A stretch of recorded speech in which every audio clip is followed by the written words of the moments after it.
Bonjour et bienvenue pour ce nouveau tutoriel sur Cinema 4D. Alors aujourd'hui on va modéliser. Alors j'ai choisi un sujet dans ma liste. J'ai pris le dernier qui m'avait été demandé. Et le dernier qui m'a été demandé, c'était de modéliser un couteau. Donc c'est le truc assez basique, assez simple. Ça se fait en quatre éléments. C'est-à-dire il y a le pommeau, le manche, la garde et la lame. Donc 4 éléments à faire qui sont en fait très simples pour les 4 éléments. C'est vraiment très basique, très simple. Donc on va pas aller sur un couteau très travaillé, on va juste faire la base du couteau en fait, le truc, et après chacun peut y ajouter les détails qu'il veut. Donc 4 éléments à faire, 4 éléments qui sont très simples.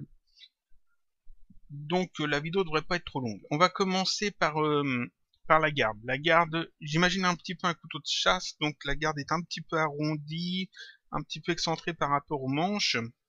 Donc je vais commencer par une sphère que je vais passer en hexaèdre ici afin de ne pas avoir de triangle sur l'épaule, afin d'avoir que des quadrangles et une forme assez simple à travailler. Donc ici j'ai une sphère, 24 segments, je laisse ça par défaut, Cendrillon, on va garder ça.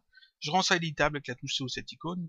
Et comme j'en ai besoin que de la moitié, parce que c'est seulement une garde, seulement la garde du couteau, donc en fait je vais retirer toute cette partie-là. Donc comment je vais faire? Je vais passer en mode arrête.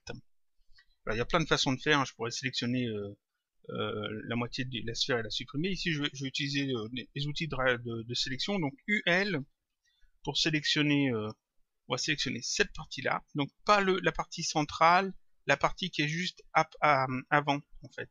Donc ici, j'ai ici la coupe centrale qui est bien droite et ici j'ai la coupe précédente. Je sélectionne cette coupe-là. Ensuite, j'appuie sur UF. Donc je fais UF. C'est la sélection de remplissage qu'on trouve aussi ici. La sélection de remplissage UF. Et je sélectionne cette partie-là et je clique. Ça me sélectionne donc toute cette partie-là. Ensuite, j'appuie sur la touche CTRL, je reste appuyé sur CTRL et je clique ici sur le mode point. Tac, ça passe en mode point et ça conserve en fait la sélection, mais en la passant en mode point. Donc j'ai tous les points qui sont de ce côté-là de sélectionner. Et là, je peux faire supprime, ça me retire tous les points qui sont sélectionnés. Donc là, je suis tranquille, j'ai que la moitié d'une sphère. J'aurais pu sélectionner en fait tous ces points différemment, mais là je voulais utiliser une méthode différente de d'habitude. Donc ici j'ai donc une hémisphère type hexaèdre comme je le souhaite. Je repasse en mode point, je vais faire UL pour reprendre une sélection par boucle. Je vais prendre ici cette boucle là pour voir en fait combien il y a de points. Et ici je vois qu'il y a 32 points. Alors si vous n'avez pas ça d'affiché dans votre Cinema 4D, parce que ça ne l'est pas par défaut, vous faites en fait majuscule V, ça vous affiche ceci, et vous allez ici dans affichage frontal. Et là vous pouvez cocher en fait point sélectionné, et que si je le décoche ça désactive les points sélectionnés, si je recoche point sélectionné, ça m'indique combien de points sont sélectionnés. Et ça c'est le nombre de points total, parce que là c'est point total de points qui est coché. Donc ici, je sais que j'ai 32 points de sélectionnés. Donc ici, sur le tour, j'ai 32 points. Je peux tout désélectionner. Je sais que j'ai 32 points, donc il faut que le manche, qui sera plutôt cylindrique, ait aussi 32 points sur le tour. Donc je vais commencer par faire un cylindre. Voilà. Je vais repasser en mode modèle. Un cylindre, je vais dans couvercle, je vais retirer les couvercles, je n'ai pas besoin de couvercle. Dans objet, ici, je vais le passer en plus Z. Tac. On va le déplacer comme ça. Alors, je vais afficher peut-être le maillage, c'est plus sympa. Il me faut donc, j'ai dit 32 points. Ici c'est 36 de rotation, ça va pas. Il me faut 32. 32. Voilà, 32 points. Donc là j'ai 32 segments, donc ça fera 32 points. Je veux avoir ici en segment de hauteur, j'en ai besoin de 10 parce qu'on va le déformer un peu ce cylindre. Donc ici je mets 10. Voilà, ça fait beaucoup de segments, mais ça passe quand même. En hauteur, on va... Et en rayon, il faut changer ça. Alors, le rayon, on va dire 80. 80, il faut que ça soit un peu plus petit que la sphère. La sphère fait 100. Donc ici, 80, ça me semble bien. 80. En hauteur, on va dire 600. 600, ça donne quoi? Si je me mets à peu près comme ça, on a donc le pommeau, le manche, ici on aura la garde et après la lame. Ça va faire un couteau un peu long, mais bon, c'est un couteau de chasse aussi. Ouais, c'est pas mal. Ouais, on va garder 600. Donc ici 80, 600, 10, 32. C'est pas mal. C'est pas mal. Il faut le déformer un petit peu, il faut lui donner une forme un petit peu plus ergonomique. Donc ce que je vais faire, c'est que ici je vais ajouter un déformateur dilatation contraction. Tac, je l'ajoute. Je le mets en fond du cylindre. Je le sélectionne. Ici je mets ça à 0, 0 et ici 0. Je fais 0 et je fais entrer.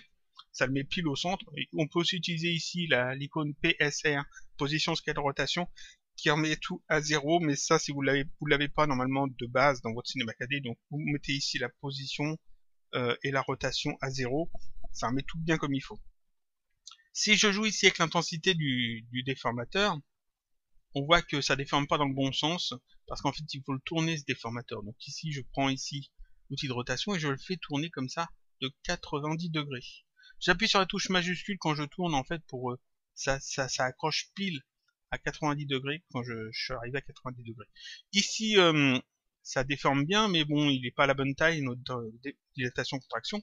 Donc ici, on va changer ça. Je le sélectionne, et ici, on a mis en hauteur du cylindre, on a mis 600. Donc ici, il faut mettre en Y, il faut mettre 600. En taille, j'ai mis combien? En taille, j'ai mis 80. Donc ici, on va dire 80 multiplié par 2, parce que c'est le rayon. Ça me fait donc 160. Et ici, on va mettre 160 aussi. Voilà. Et l'intensité, on va mettre seulement 30, je pense que ça devrait suffire, 30. 30, c'est pas mal. Ensuite, je prends l'outil de sélection, et ici, je vais, avec le dilatation-contraction de sélectionner, je vais simplement faire remonter un petit peu mon déformateur pour le décaler par rapport au cylindre, ce qui fait que sur le dessus, ici, il est relativement droit, il est moins déformé, et ici, sur le dessous, il est beaucoup plus déformé. Donc on a quelque chose un petit peu plus ergonomique qui se crée. Là, c'est pas mal. Là, on est pas mal. On est assez bien. J'aurais peut-être pu le faire un peu plus grand par rapport au pommeau. J'ai l'impression que c'est un peu petit. On va augmenter ça. Ici, à la place de 80, je vais mettre 80, 86. Voilà. Donc, forcément, ici, il faut que je mette aussi, ça va faire 86, 172. Et là, 172. Histoire que ça passe bien. Hein. Je me suis pas gouré, hein. 86 x 2, 172, c'est bien ça. Donc là c'est parfait, je regarde si le déformateur est bien positionné par rapport au reste. Ça a l'air bien. On peut peut-être ajuster ça. Non, ça a l'air bien, ça a l'air bien. Maintenant, en fait, on va transformer ça en objet éditable. Pourquoi on veut le transformer en objet éditable? Parce qu'il faut le rattacher en fait au pommeau.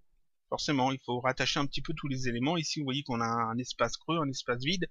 Ça, il faut pas. Il faut qu'on ait quelque chose qui se relie, en fait, cette partie-là, l'hémisphère, à cette partie-là du cylindre. Et donc là, j'ai un objet paramétrique, ça va pas. Donc, je vais commencer par appuyer sur la touche C. Ça le transforme en objet polygonal, avec toujours mon déformateur dedans. Je sélectionne ce cylindre polygonal, je fais un clic droit, et ici, je choisis convertir en objet. Comme c'est déjà un objet polygonal et qu'il y a un déformateur dessus, ça va faire en fait un objet polygonal dans lequel le déformateur a déjà eu lieu et a été retiré. Donc on clique là-dessus, convertir en objet, tac. Ça me crée ici un autre objet qui est en fait la même chose mais sans le déformateur. Donc ici le cylindre avec le déformateur, je peux faire supprime, j'en ai plus besoin. J'ai maintenant un cylindre déjà déformé avec mes réglages comme il faut. Donc il faut bien le déformer bien comme on veut avant de faire tout ça. Et ici la sphère qui est en fait une hémisphère, c'est parfait. Je vais sélectionner ces deux éléments, je fais un clic droit et je fais connecter plus supprimer, connecter les objets plus supprimer. Ça va me les connecter ensemble et supprimer ce qu'on n'a pas besoin. Donc en fait, c'est parfait. Ici donc j'ai qu'un seul élément qui s'appelle cylindre, cylindre.1 et qui contient en fait les deux éléments. Parfait. Je passe ici en mode arrête. Je sélectionne bien le cylindre. Je vais sélectionner en fait les boucles. Donc le UL, sélection par boucle. Je sélectionne cette boucle-là. Et avec la touche majuscule, je sélectionne cette boucle-là. Voilà. Donc là, les deux boucles sont sélectionnées. Je vais zoomer un peu dessus. Touche S pour zoomer carrément dessus.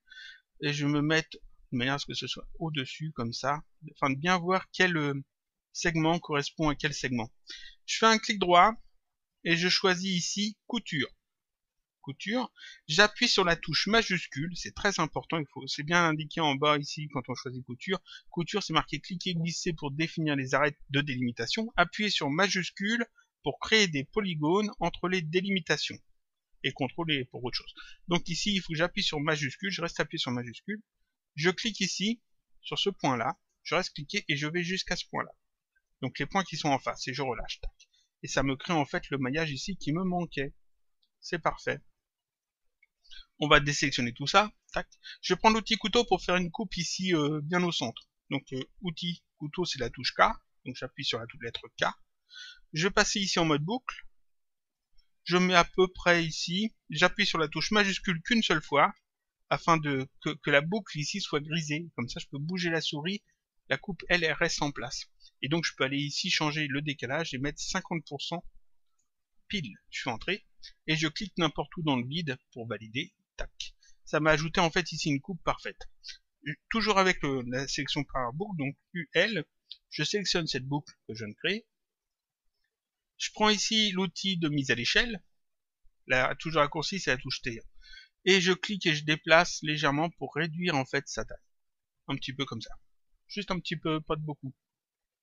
Et maintenant, je vais arrondir en fait d'ici jusqu'ici en faisant un biseau. Donc je fais MS, MS. Ici dans subdivision, je vais mettre, on va dire 4. Et je fais ici un clic déplacé. Comme ça. Et là, c'est pas beau, parce que j'ai oublié un truc, je reviens en arrière. Tac. J'ai mis 4 ici, mais ici, il faut pas mettre linéaire, il faut mettre convexe. Donc je fais un clic déplacé. Et là, j'ai un arrondi qui se fait, qui est bien, normalement. Je vais mettre bien comme ça. Je relâche, c'est parfait. On peut tout désélectionner. Et donc là, j'ai un bel arrondi qui s'est créé. Si on regarde comme ça, c'est parfait. Vous voyez qu'ici, c'est bien arrondi comme il faut. Il faut ici comme ça, que cette boucle-là soit un petit peu plus prononcée. Donc en fait, je refais UL en mode arrête toujours. Je sélectionne cette boucle-là. Je vais aussi sélectionner celle-là. Oui, parce que celle-là aussi, il faut la prononcer un peu plus. Je fais MS. Cette fois ici, je mets 0 en subdivision. Ah, faut pas faire entrer, hein. Je vais aller dans linéaire, et en mode linéaire, et je fais un clic déplacé, un tout petit peu comme ça. Juste un tout petit peu, pas de beaucoup, pour en fait doubler en fait la ligne ici. Ce qui fait que maintenant, je peux tout désélectionner quand je fais un rendu. Vous voyez que ici, on a une ligne qui est bien délimitée, et là aussi, ce qui séparera bien la partie métallique qui est là, la partie en bois ou en cuir qui est ici, et là ça fait en fait un petit effet un peu sympa en fait, et qui délimite bien le pommeau en fait du couteau. Ici de ce côté là, on va de ce côté là maintenant, toujours, alors je sélectionne le toujours en mode arrête, UL pour sélectionner toujours des sélections de boucles, et je vais sélectionner cette boucle là. Tac. Comme je suis dans la version 13 de Cinema 4D, et toutes les versions supérieures c'est pareil, je peux directement prendre cet outil-là, appuyer sur la touche CTRL, je reste appuyé sur la touche CTRL et je déplace pour créer du nouveau maillage. Donc, je vais faire un truc comme ça. Hop, je rajoute du maillage.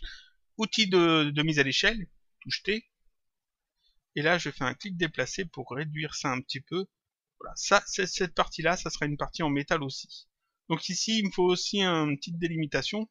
Donc, toujours en mode arrête, UL, je sélectionne cette boucle-là.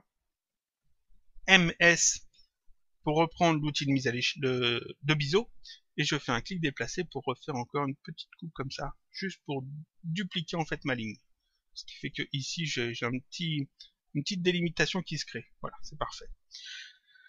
Donc là, on a le manche, on a le pommeau, on a un bout de la garde, il faut faire le reste de la garde. Alors le reste de la garde, on va juste faire une pièce en métal au coin arrondi qui va venir se coller en fait là-dessus. Donc je vais faire ici un rectangle en spline. Je vais venir placer à peu près là. Alors on va se mettre dans cette vue-là. Voilà. On va venir le positionner, on va dire ici. Il soit un petit peu plus bas, mais on va régler ça après. Je reviens dans cette vue-là. On va le faire plus petit. Alors le rectangle, je sélectionne et ici on va dire... on va essayer avec 160 et 160. Alors c'est petit. En largeur, il faut encore moins parce qu'en fait, le couteau, je viens de repenser, la garde et puis le manche doivent à peu près être pas de la même largeur, mais assez proches. Et en fait, ici, il y a une chose qu'on n'a pas faite, c'est que on a laissé ce cylindre très rond en fait. C'est-à-dire qu'ici le pommeau, la partie ici en métal et la partie ici en cuir ou en bois, elle est trop large. Donc je vais d'ailleurs le faire tout de suite. Je reprends ici ce cylindre, je prends ici la mise à l'échelle en mode modèle, là.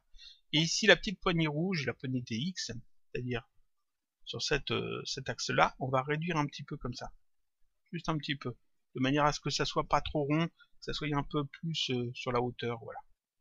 Parfait. Donc ici je reviens sur le rectangle et ici donc 160 en largeur, c'est pas bon.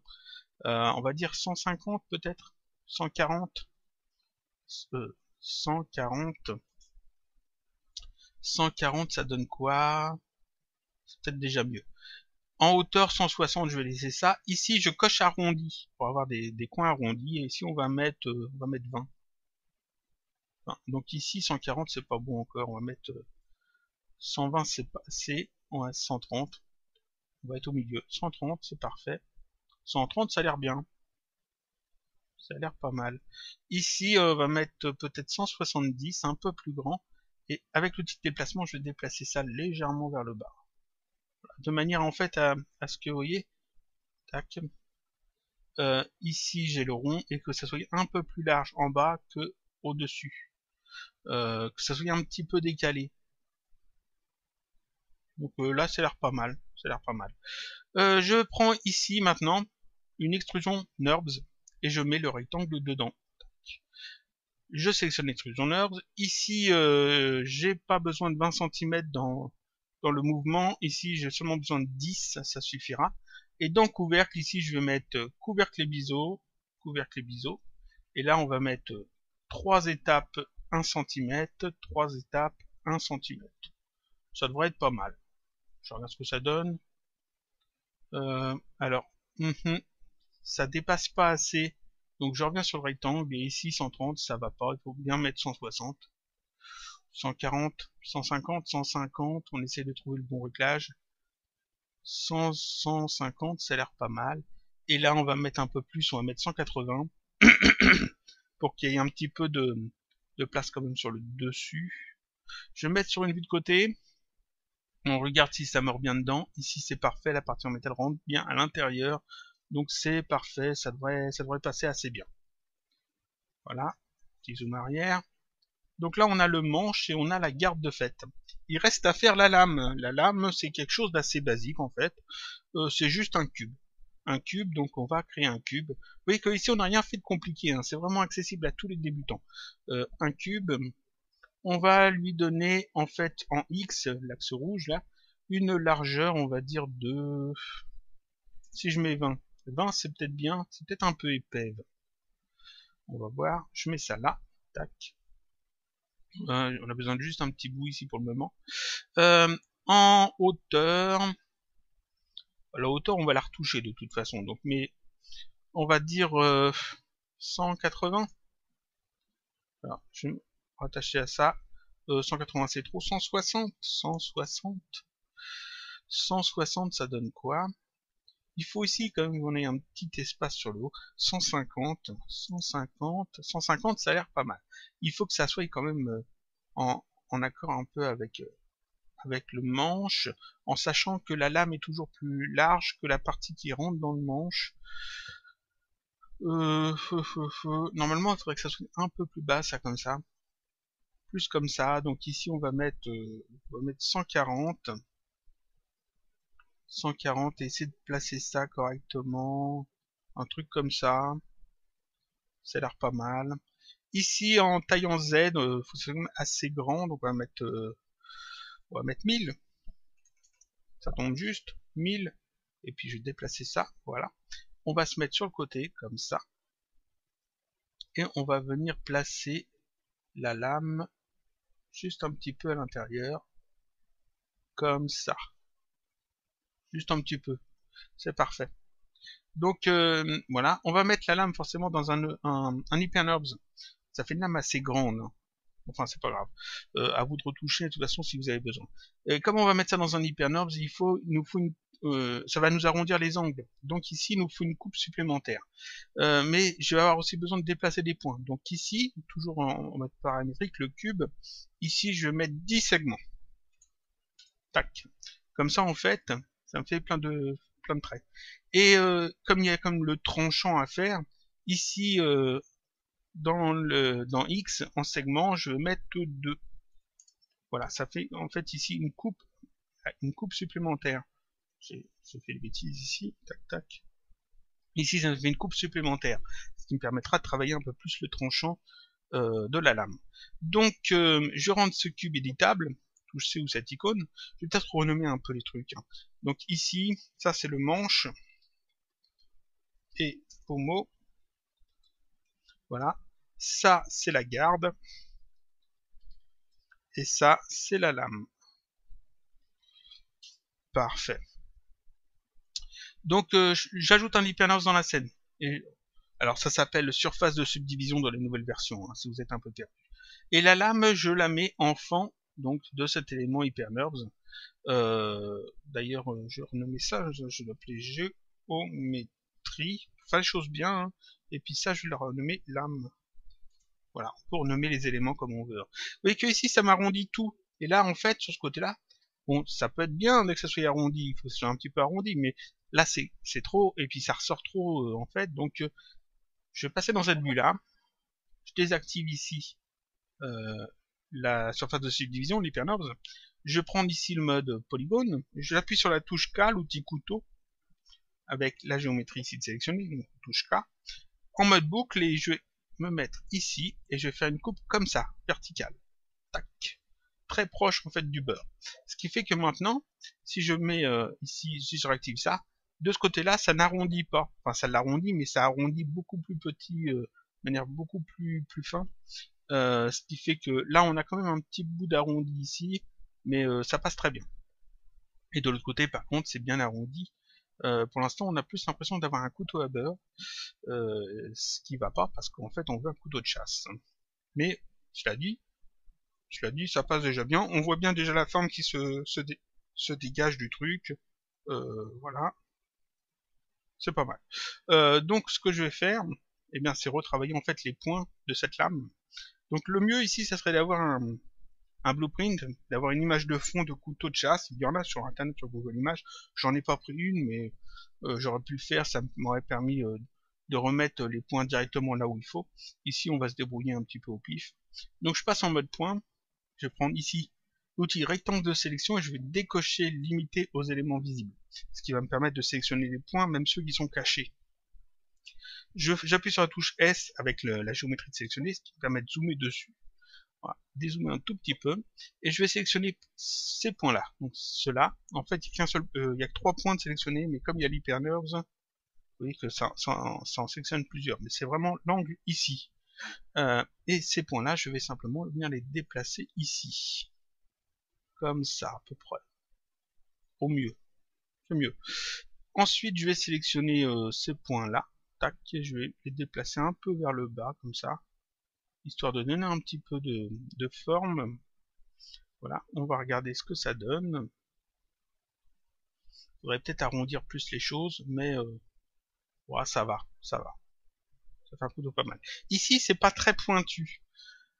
Ça, la pointe n'est pas pointue, il est vraiment très rond. Donc, ce que je vais faire, je vais simplement sur mon élément Hypernerbs, je vais rajouter en fait une influence Hypernerbs. C'est-à-dire que je vais zoomer, je vais désactiver l'Hypernerbs temporairement. Je vais prendre ici le mode de sélection, de pinceau de sélection. Je vais sélectionner le point qui est ici, le point central ici. Je réactive l'Hypernerbs. Et là, je peux faire, j'appuie sur la touche point numérique du clavier. Je reste appuyé, je fais un clic déplacé, ce qui permet de diminuer en fait l'effet de l'Hypernerbs sur ce point-là particulièrement. Si je fais un rendu, vous voyez que ici ça va faire un point tout pointu, enfin pas du tout arrondi. Donc en fait ici je peux après avec cet élément-là, ce tag qui s'est ajouté, je peux changer justement la subdivision. Donc je rappuie sur la touche point et puis ici vous voyez que je peux réduire ou augmenter le côté pointu. Donc ici on va mettre un truc à peu près comme ça. On regarde ce que ça donne un truc qui est pas mal. Voilà. Alors après, c'est à vous de voir ce que vous préférez, si que ça soit très pointu ou pas. Vous pouvez le faire aussi sur d'autres points hein, s'il y a besoin. Là on est pas mal. On va ajouter en fait des textures là-dessus parce que c'est quand même mieux d'avoir des textures. Donc je vais mettre tout ça dans un groupe, je sélectionne tout, je fais Alternat G, ce qui me permet de tout grouper. Voilà, que je vais appeler ça couteau. Et je vais créer quelques textures, j'en ai besoin que de 2 en fait. Donc une, 2. Une qui sera en fait la partie du manche, et une qui sera la partie métallique, donc on va appeler ça métal.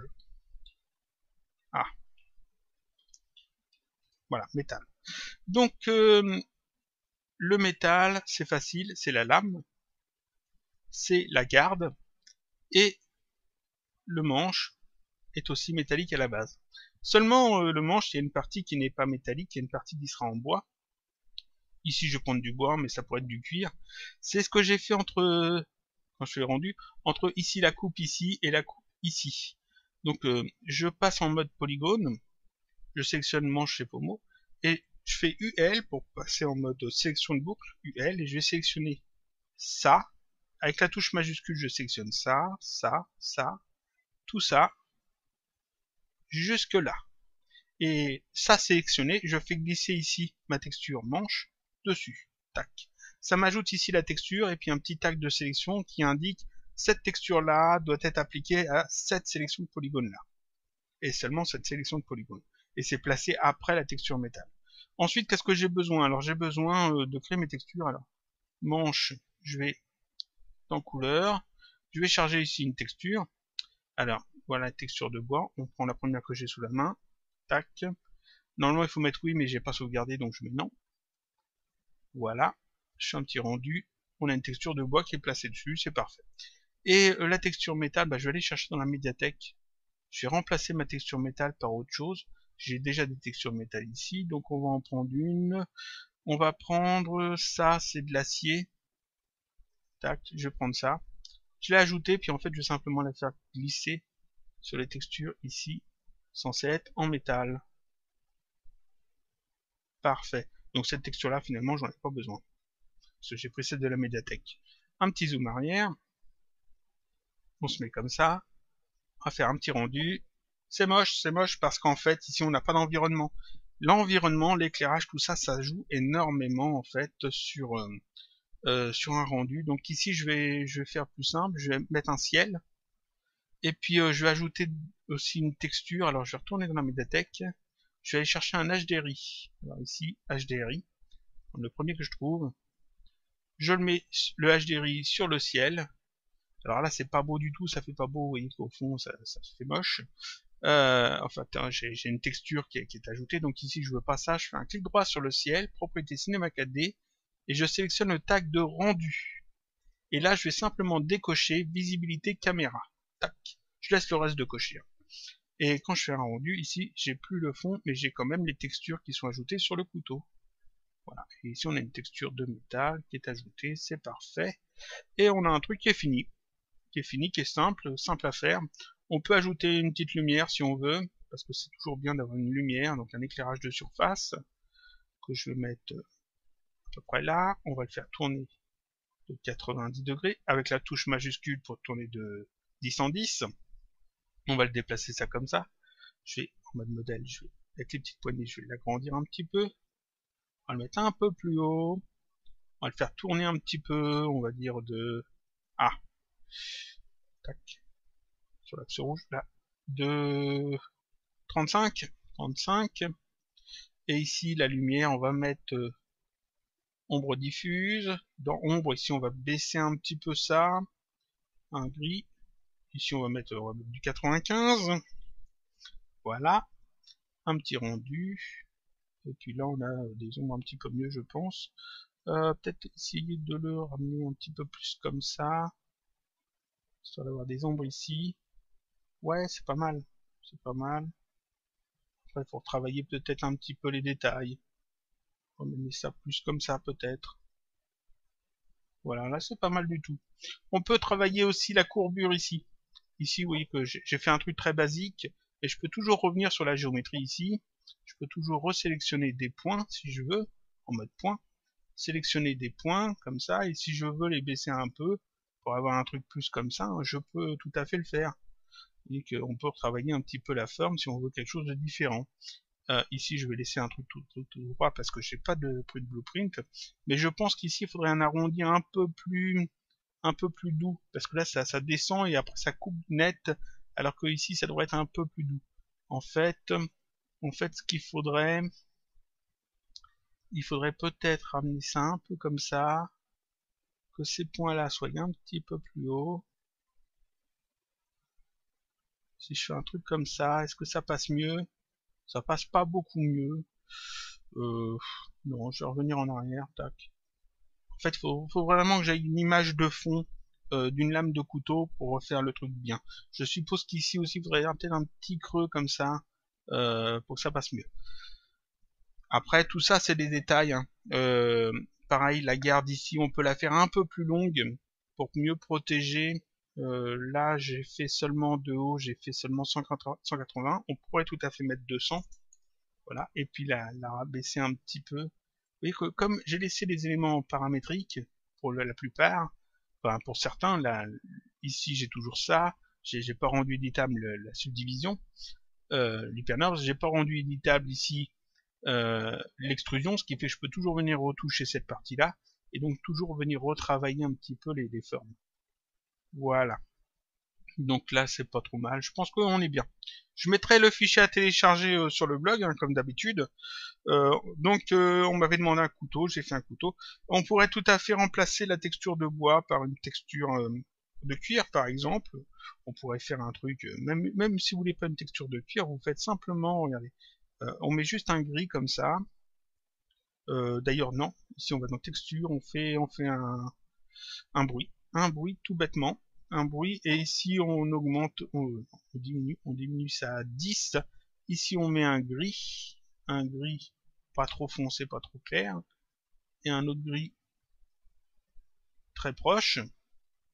Voilà. Et puis en faisant ça, normalement, si je fais ça, tac, j'ai une texture un petit peu, pas plastique, mais un truc qui passe un peu mieux. Augmenter peut-être la différence, et puis ici mettre peut-être seulement 20 comme ça, histoire d'avoir un truc un peu plus visible. Ouais, c'est pas tout à fait ça. On va mettre ça en cubique, ça se verra peut-être mieux. Retravailler encore. Je peux retirer la spécularité, ça se verra mieux. On va essayer de voir si on voit bien la différence. Comme ça, et puis là, plus foncé. Voilà, et là on va mettre, si je mets 30, non, 20 c'était bien. 20 c'est bien, on va regarder ce que ça donne. C'est mieux, et puis là on peut ajouter peut-être un petit peu de relief. C'est-à-dire que cette texture-là, on fait copier les valeurs, et on peut aller mettre ça par exemple dans relief. Ici, coller les valeurs tout paramètres. Voilà, et puis on va retrouver un petit peu de relief. Alors après, il faut travailler un petit peu les choses. Mais on peut faire comme ça des textures sans trop se casser la tête, sans avoir à aller chercher une texture de cuir sur internet, trouver une texture qui correspond. Moi, je mets bien avec le bois, je l'ai dit. Là, ça fait un petit peu caoutchouc, manche un peu plus moderne, mais j'aimais bien le côté bois couteau de chasse. Voilà, alors le bois, mais pas en cubique, en UVW. Voilà, afin d'utiliser les réglages du cylindre. Et là, ça passe plutôt bien. Donc là, on a une texture qui est bonne. Pour le métal, j'ai pris la première que j'ai trouvée dans la médiathèque, mais on aurait pu en tester plusieurs. Hein. Il y a les textures un peu plus chromées, il y a les textures un peu plus couleur cuivre, etc. On pourrait faire plusieurs textures métal, avoir la lame d'une couleur, et puis le pommeau et la garde d'une autre couleur. Hein. Un truc un peu plus cuivre, un peu plus jaune, ou les tons, etc. Et donc, vous voyez que c'est vraiment très facile à faire. C'est vraiment à la base de la modélisation. N'importe quel débutant peut le faire. Il suffit de se lancer en fait. Qu'est-ce qu'on a utilisé? On a utilisé donc une sphère en hexaèdre que l'on a transformé en hémisphère de manière très simple en retirant des points. On a utilisé un cylindre que l'on a déformé avec un simple déformateur dilatation-contraction. On a relié les deux et on a modifié un petit peu des choses, notamment ici la largeur, on a rajouté quelques coupes, on a créé cette partie-là en métal. Ensuite, une simple spline rectangle arrondi dans une extrusion NURBS pour faire la partie de la garde. On pourrait la travailler plus, hein, cette garde. C'est-à-dire qu'ici, je pourrais tout à fait rendre ce rectangle éditable, et là, par exemple, rajouter une coupe, un point, pour avoir une forme un peu plus arrondie comme ça. Plus arrondie sur le bas, par exemple, ou rapprocher ces points-là et ces points-là de manière à avoir quelque chose d'un peu plus triangulaire, par exemple. Et la lame, en fait, c'était juste un cube que l'on a déformé, on l'a allongé, puis on l'a déformé avec un HyperNURBS. Si je désactive l'HyperNURBS, vous voyez que c'est une forme vraiment très basique, hein. Voilà. Très basique, sans rien de complexe en fait à faire, et l'HyperNURBS arrondit tout. Alors on pourrait travailler aussi un peu plus la lame ici en bougeant les points qui sont au centre, qui correspondent à la lame, la ligne qui passe au centre et les points sur les côtés. Ici mon couteau il est très émoussé en fait, j'ai pas travaillé la lame, mais on pourrait tout à fait travailler ça facilement, même avec l'influence HyperNURBS on peut le faire. Bon ici je laisse ça comme ça. Mais on a fait ça assez facilement. On a ajouté un ciel avec un HDRI pour faire un environnement. Et on a utilisé les textures de la médiathèque ou une simple texture de bois que je peux peut-être remontrer. Qu'on trouve sur CG Texture. Texture de bois, où est-ce que c'est dans les dossiers? Bois.